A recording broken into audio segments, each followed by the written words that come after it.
Hello, it's so good of you to join me. Come, snuggle on the couch. No. Well, I want you to know I'm massively offended.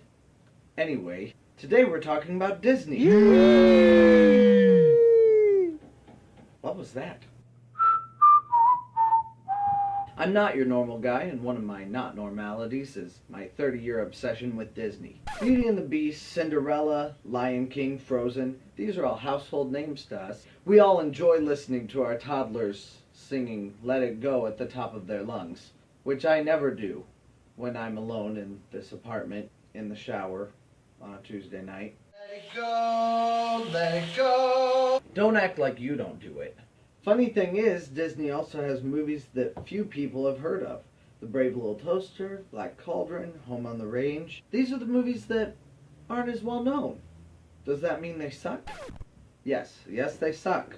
Some of them hoover it up like a Dyson. So why do some suck and others make me... Can you feel the love tonight? Well, to start off, we should talk a little about the Disney ages. The Golden Age. These are the earliest animated movies, at least in America, and they set the bar for animation to come. Wartime shorts. During World War II, most resources were used for the war effort. Those resources included the humankind. Disney focused its efforts on propaganda for the good old USA and also made movies out of the short clips it was producing. The Silver Age. After the war, things began to go back to normal. These movies were usually considered Disney classics, but they weren't as groundbreaking as the Golden Age. The Bronze Age. These movies weren't horrible, but they weren't good. As far as Disney goes, sucking is still relatively decent, but they had some very low points, both commercially and creatively during this period. The Disney Renaissance. My childhood. Millennials love these movies and also love to ruin them. Thank you, BuzzFeed. These movies were a return to old form and also to Broadway-style musicals. Also princesses. Lots of princesses. Their classic feel is still emulated today. Pixar versus the black hole. Most people thought Disney and Pixar were one thing. They weren't, but we'll get to that later. So Pixar's success was, according to the rest of us, a part of Disney's ongoing renaissance. However, Disney's productions fell into the deep abyss, and this is seemingly where two-dimensional animation went to die. Second Disney Renaissance. Disney bought Pixar, and Pixar's leading people recreated Disney. Princesses, talking animals, musicals, all the marks are there, but now everything is computer animation. Almost. Both Disney and Pixar have continued to create new hits, even with strong competition from other studios. So I come back to, do any of these movies suck? Well, with art it's all about opinion, and that's where I come in. I love to give my opinion and make people listen to it. So these videos are all about the qualities that make or break Disney animation. How well do they stack up against each other, and how well do they hold up today? I'll be judging each film by animation, technology, storyline, characters, and music. So, Atsum or Smash. No. Smacked.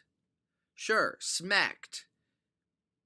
I will review Snow White with the assumption that it was the only full-length Disney feature when it was made, because it was, and therefore had no true comparison upon the first viewing. I will then review each subsequent movie in order.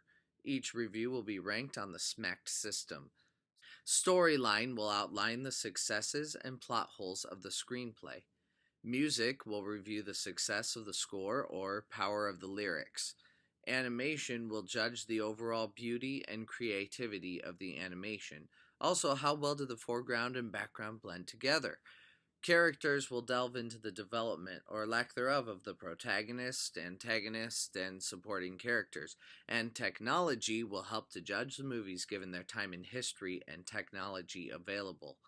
As I review more movies, the prior number one spot may likely fall from number one given new competition. Never fear, I am a true Disney fan. Love the parks, the movies, and the history. I am not hatefully reviewing these movies, but as is the nature of things, some are better than others. That being said, I have my own biases, and some of these movies I have never seen. I am going to try to watch all these movies with an open mind. Let's see where the chips fall.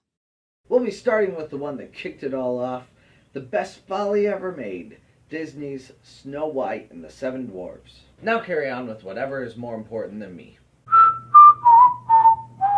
Hakuna Matata ain't no passing craze, means no worries for the rest of your day.